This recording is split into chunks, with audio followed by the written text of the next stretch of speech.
আমি আপনাদের মাঝে শেয়ার করব খুব মজাদার ফুলকপির পকোড়া রেসিপি। বাচ্চারা অনেক সময় সবজি খেতে চায় না, এভাবে ফুলকপি দিয়ে পকোড়া বানিয়ে দিলে তারা মজা করে খাবে। আমার ভিডিওটি ভালো লাগলে একটা লাইক দিয়ে দেখা কন্টিনিউ করবেন। তাই আর দেরি না করে চলুন শুরু করা যাক আমাদের আজকের রেসিপি। এখানে আমি একটা ফুলকপি নিয়েছি, আমি ফুলকপির ডাঁটাটা কেটে নিলাম। এবার আমি ফুলকপিটাকে কেটে নেব।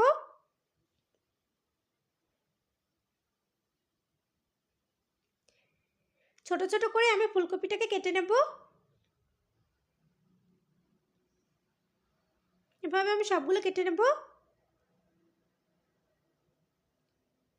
আমি সবগুলো ফুলকপি কেটে নিয়েছি। এবার এগুলোকে আমি লবণ পানিতে ভিজিয়ে রাখবো। এখানে একটা পাত্রে আমি কিছুটা পানি নিয়ে নিলাম।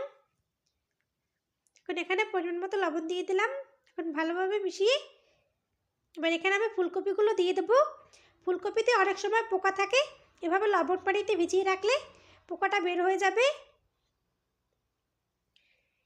এখন ভালোভাবে লবণ পানিতে দিয়ে একটু নেড়ে চেড়ে আমি 10 থেকে 12 মিনিট এভাবে রেখে দেবো।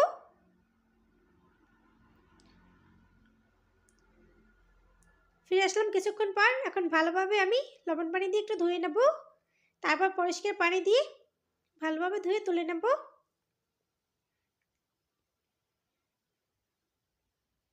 আমি সবগুলো ভালোভাবে ধুয়ে নিয়েছি। এবার এখানে একটা পাত্রে নিয়ে নিলাম। এখানে দিয়ে দেবো আমি স্বাদ মতো লবণ, দিয়ে দেবো আমি মরিচের গুঁড়া, হলুদ গুঁড়া, ধনিয়া গুঁড়া, জিরার গুঁড়া, দিয়ে দেবো আমি টমেটো সস। এবার এখানে আমি একটা ডিম দিয়ে দেবো, ডিমটা দিলে খেতে মজা লাগবে। এবার এখানে আমি কিছুটা ময়দা দিয়ে দেবো। আপনারা চাইলে এখানে বেসন অথবা কর্নফ্লাওয়ার দিতে পারেন, আটা দিলেও হবে। আমি এখন ভালোভাবে মেখে নেব।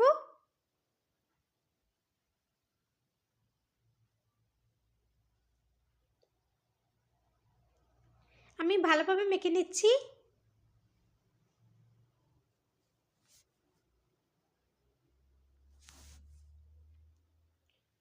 আমি ভালোভাবে মেখে নিয়েছি। এবার এটাকে আমি 5 মিনিটের জন্য রেস্টে রেখে দেবো। ফিরে আসলাম 5 মিনিট পর। এবার এটাকে আমি ভেজে নেব। চুলে একটা প্যান বসিয়ে আমি পর্যাপ্ত পরিমাণে তেল দিয়ে দিলাম। তেলটা গরম হয়ে গেলে আমি ফুলকপির পকোড়াগুলো দিয়ে দিচ্ছি। এখন মাঝারি আছে এগুলোকে উল্টে পাল্টে লাল লাল করে ভেজে নেব। হাই হিটে ভাজতে যাবেন না, তাহলে উপরটা হয়ে যাবে কিন্তু ভিতরে কাঁচা থাকবে।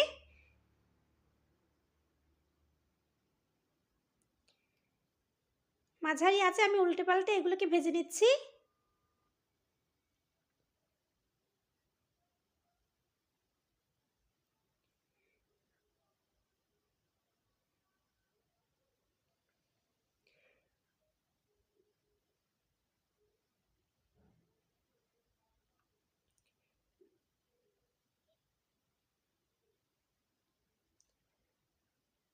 আমার পকোড়াগুলো ভেজে নেওয়া শেষ। এবার এইগুলোকে আমি তেল ঝরিয়ে উঠিয়ে নেব। একই পদ্ধতিতে আমি সবগুলো পকোড়া ভেজে নেব। আমি সবগুলো পকোড়া ভেজে পরিবেশন করে নিয়েছি। খুব সহজে বানিয়ে নিলাম ফুলকপির পকোড়া। আমার ভিডিওটি ভালো লাগলে লাইক কমেন্ট শেয়ার করবেন। আমার চ্যানেল নতুন হয়ে থাকলে আমার চ্যানেলটি প্লিজ সাবস্ক্রাইব করবেন। আমার ভিডিও সবার আগে পেতে হলে বেল বাটনটি অন করে রাখবেন। এতক্ষণ আমার সঙ্গে থাকার জন্য অসংখ্য ধন্যবাদ। আসসালামু আলাইকুম।